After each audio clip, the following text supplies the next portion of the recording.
Hey everyone, so I just wanted to make a little bit of a video just kind of going over, my understanding of Holobattle, offense, defense, some of the ins and outs of it, try and help, because there's not a whole lot of information to be honest, so figured just something to kind of help people out a little bit more. So firstly, I wanted to touch on more defense.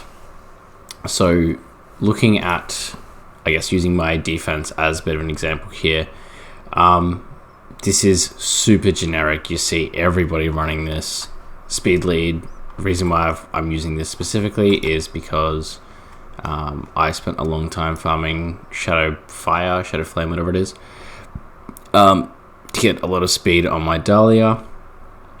Now, this is pretty much just whoever has the fastest Dahlia typically, or the fastest AP pusher typically wins. So yeah, you want to just pretty much go your speed lead, be that, 25% you're looking at. In Holo, there's Pritzker, Tier, and Ollie. Otherwise, really good alternatives. You're looking at more free-to-play with Longmian, and I think there's another 20%, but I can't remember. And yeah, just any AP push. Dahlia is perfect for this because she's fully free to play. You can just get her through ripples, and she gives attack and crit rate up, which is huge. And then just Chloe. My Chloe's got a pretty good set on her. I don't think it's my most optimal. As you can see, this is an Elite 12. Not great, but it's just something that I just throw on there just to have her geared for this. And then secondly is a little bit harder. This is more of a defensive comp. So this is where I have personally seen a lot of people kind of fold a little bit in terms of their team building. Mine's definitely not perfect here. But this is just something that I was kind of trialing out, just seeing how it goes. Pretty much the idea is that I'm trying to funnel into my hide as much as possible. Now my hide is very difficult to kill. He's very tanky. He's got plus 25,000 HP, plus 500 defense, which isn't, I'd like a bit more, but it is what it is. An absolute shitload of crit dam and 80% total crit rate. So he's a pretty big house once he actually gets, about 30 stacks or so. He starts to really shine. So pretty much my idea to just keep him alive until he can get to that point. So Ahmed is stupid good with hide, especially with the buffs coming up, going to be even better. The idea is he pretty much will funnel every time this procs, he heals and he gets a stack of the supporting song. Rather than a stack of the supporting song, it's a stack of hide's passive buff, Breath of the Deep, which when you're scaling that, what is it, like 4 times, 5? Something like that. I don't know, something like that. It just scales him super quick if they try to focus him down and they don't have enough burst to kill him off the bat. Now, this third slot, I've trialed out a couple different things. I've trialed a Nicole. Nicole's AI was a little bit too bad there because she just kept using her A2 on hide, which didn't do anything. And the A3 didn't really do much. The idea was to try and help keep my Ahmed alive a bit longer, but I'm kind of just trialing it out. I've been loving Bardon lately, so I'm just throwing him there for fun because he's an absolute menace. But pretty much the idea here is you want to be able to, you're obviously going to be slower, you're tankier, people can outspeed you every day of the week, but in order to try and combat that, you want to be looking at being able to survive your initial wave of burst and then stabilizing. A really good unit for this, as an example, a really good Esper is Sally. Because of her A2 being able to equalize the health across your team, that really helps because a lot of these teams typically fall apart if, say for example, if I was running a Gabby or whatever over Bardon, like a lot of people would in this kind of situation, or even a Clara, what happens all the time is, against that, I would bring in a speed lead, CC probably in like a Pritzker or something, maybe an AP pusher, and then like a Lewis. And I'd use my Lewis to just delete the hide, remove the hide from the equation, and then all of a sudden they've got a Gabby and a Clara, and that's just, you can just out-sustain that forever. You can just, they have no damage left, you can just kill them. So that's where I feel like a lot of people do fall apart with these kinds of comps, where they don't quite have their defenses in line. Because, I mean, a lot of people just farm Chronos, which I totally get. I farmed a lot of Chronos, but yeah, pretty much focusing on your relics to actually get your HP up high enough, and then be able to get the defenses high enough to be able to pretty much, once you can survive, you know, say 2 or 3 turns of the opponent, if you're still alive at that point, if all your units are still alive, you should be able to win. Now, touching on next is pretty much just how to counter these comps. So speed cleave comps are pretty tricky overall. One of the main problems is obviously don't know who's going to win in terms of the speed race. So for me, because I am pretty aggressive, I was very aggressive with my speed farm, pretty much my rule of thumb is anybody who is a lower point war level than me, because I win about 50% of my point war speed races. It's, you know, I just clocked back into point 114, so I'm losing a bit more now, but I do lose a lot of the speed war races. So if I see somebody who's, say, point war 12, for example, I know that I'm going to be faster than the majority of point war 12 speed teams. So I can just use that and go, yep, cool.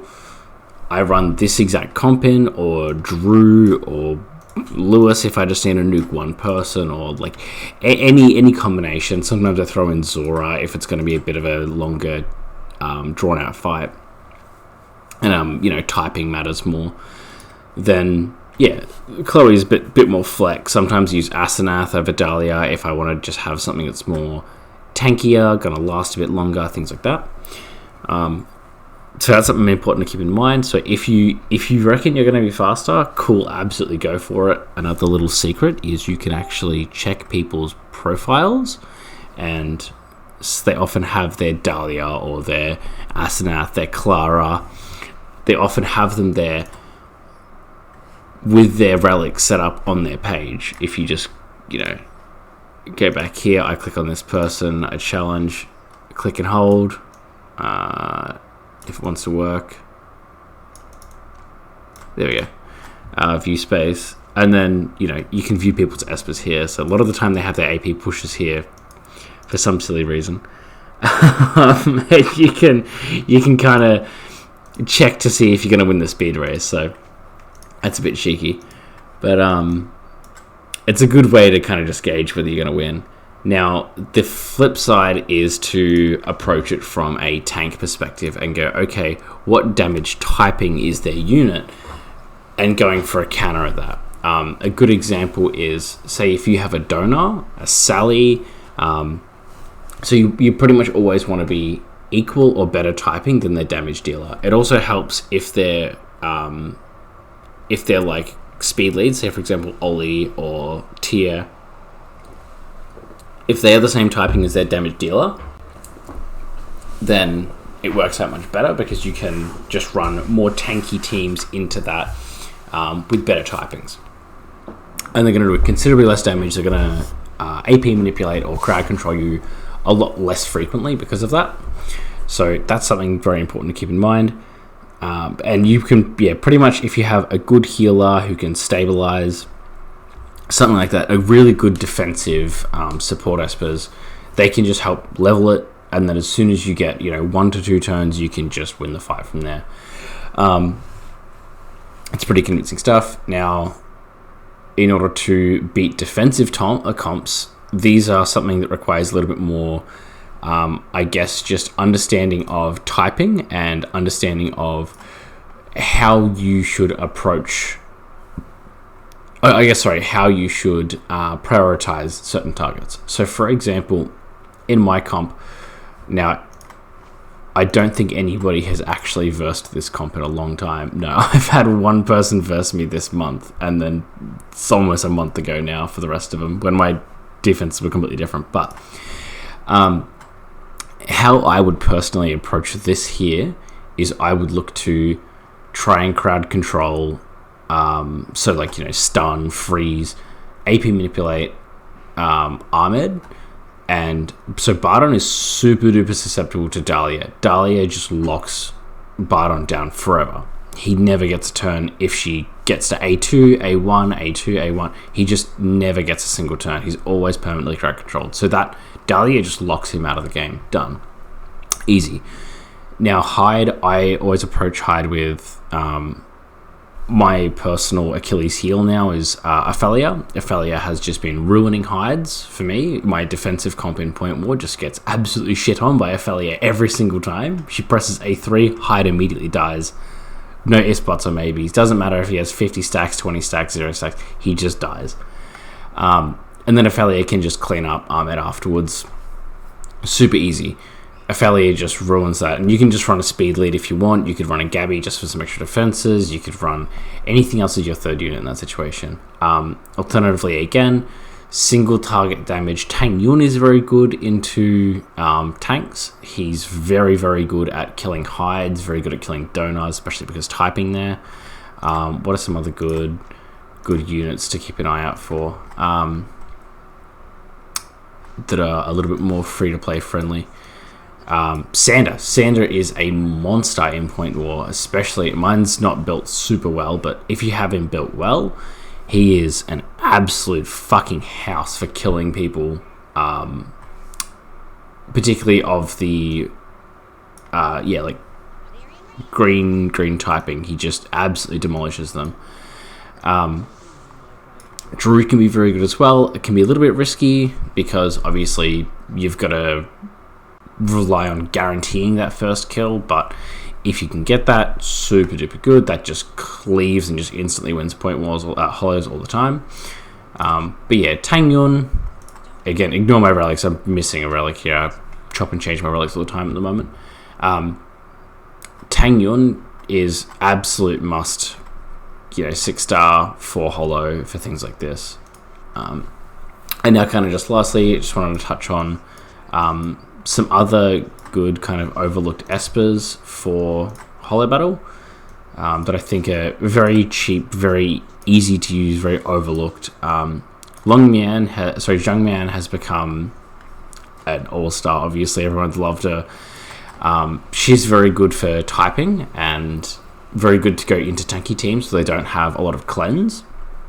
Or if you're blessed enough to have a Tricky, unlike me, you can definitely run Zhang Mian plus Tricky, plus then another defense. People loved Clara. That's a Daddy free-to-play meta video on that I think a couple months ago now. Super worthwhile looking at. It's a really good meta comp where it's very, very difficult to attack. You need immunity, but Tricky cleanses he strips the immunity, and then Zhang Mian goes A3s, and then you have to cleanse her, so you have to dispel her A3, then Nether Bloom. But then in doing that, Tricky then deals a considerable chunk of their HP and petrifies. Super duper strong combination. So some really good units. As I said, I've been loving Bardon. This is primarily for Point War. But I could definitely see him doing well in Hollow. Not so much though. So Tang Yun and Drew. Even Yasuhua, she's also very strong for Hollow. Lung Mian, very good for Hollow. I've just taken my Luyi to 50 just for Fafnir farming, but I know that he is very strong in Hollow as well.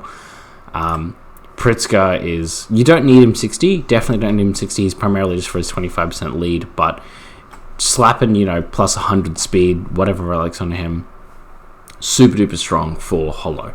You stick him in there, he just goes A3. You get an AP pusher who's faster, pushes him up, he goes next, A3. It stuns everybody and ups their cooldowns. Incredibly powerful. And then he just has his A1 is obscene for just single target, just pretty much ruining somebody's day. Super duper worthwhile having. I do think that Aurelius is very good in Hollow. I haven't actually finished building mine. I'll get around to it at some point, but that's not today, unfortunately. Berenice she is very strong as well in Holo for sure, no doubt. She's very good in Point War too if you have it built. She's an incredible free-to-play Esper as well. Strongly recommend her. Jean, I think, is incredibly overlooked, incredibly overrated. I'm gonna 6-star mine soon for sure, but I'm holding on to all mine for the Zeus banner in about a week's time, so I don't want to 6-star just yet, but very, very soon I absolutely will. I think her with Astral Witchcraft and probably Accuracy set, or you can run Tanky, it's very flexible there. I like Astral Witchcraft on her just so she can absolutely spam this A3 as much as possible, and A2. Super duper strong. Purple typing is always very good because there's a lot of very powerful orange typings and not a lot of powerful purple typings, especially the amount of CC strips she produces here. Like, it's just, she can just lock an entire team down, no problems in Holo, especially because the A2 guarantees hits everybody. There's no random like in Point War where it's you're hoping to hit the right targets. Some other people who are very powerful, I honestly do think Freddy is very strong. I think I still haven't tested him, but I do think he is very, very good for Holo, especially if you compare him with, say, people like Catherine, or you could run a team of, say, Nicole, an AP pusher, and Freddy. So like Nicole, Dahlia, Freddy. That could be a really strong comp. On defense, though, apparently his AI is bad, and he leads with his A2, I think it is. He leads with something bad. Yeah, so Luyan also very, very strong. I, again, don't have him built, but he's definitely very worthwhile, especially if you need free-to-play Espers for Temp Tower as well, like Spatial Tower and Temp Tower. He's super good for pushing there. And then there was another one, Fabrice. Fabrice, I also wanted to touch on, an absolute all-star for Holo as well, for those cleave comps. You can run him in place of an AP pusher, so you can have, that way you don't have to worry about literally any speed on your cleaver. You can run this with, say, a 25% lead, doesn't matter who, 20 or 25% lead, just run speed lead. So say for example, Longmian, we're going more budget friendly here, Longmian or Pritzker, 25% because Holo, as an epic unit. Then you go Fabrice with, you just slap all your fastest gear on him. Doesn't matter, you don't have to worry about keeping a consistent 2 set here. You just slap all your fastest gear on him. He goes A2, like you lead with your A2 onto your cleaver, be it Drew, Chloe, whoever. And then they just go bang, bang, bang, because it just immediately sets that AP to 100, and it's chef's kiss. Instant wipes teams. Like, it's nobody's business. The twins are worthwhile looking into a little bit later on because they are getting a bit reworked this patch, but yeah, we'll have to see how that goes. And then lastly, another sleeper is the Liao. He is very strong for deleting one Esper. So if you're worried about, say for example, an Ollie or something like that, you can just go Liao, bring him in, A3 deletes Ollie, don't have to worry about him. Something to keep in mind with Ollie is that his passive will still proc while he is while he is devoured. So his passive will proc. They won't get the invincibility, but they will be saved at 1 HP. So more niche situations, you're looking at, say for example, like a hide. If you lead with Liao, you go A3 onto, you devour the Oli, they have a hide, you use a Lewis or something or Tang Yun to try and kill the hide. The hide will be saved at 1 HP, then you'll go to the next person's turn. They can then deal 1 damage to hide, and then he'll respawn, then you have to kill him again. I haven't tested this with Ophelia, I'm not sure how she works, because with the exclusion of Taylor, because he gets multiple turns, I know Ophelia is the only unit in the game currently that can her one skill, her A3, will kill Hyde through his respawn passive. I would believe that it would work the same in that same scenario through an Ollie passive as well as the respawn. So that is worth keeping in mind testing. And if anybody, knows the answer to that, feel free to let me know as well. If it does actually work, if her A3 will completely kill a Hyde. But that's pretty much everything that I just wanted to go over today. Feel free to, I guess, shoot me a message in-game on Discord or anything like that. If you have any questions just regarding team comps, stuff like that, I'll always get back to you as fast as I can. And pretty much, if any other ideas or sleepers, I love getting creative with the Holobattle PvP comps in particular. Hence why I'm running Bardon in Point War now. But thank you for watching, and feel free to message me if you need any advice or help or anything like that. Thanks. Bye.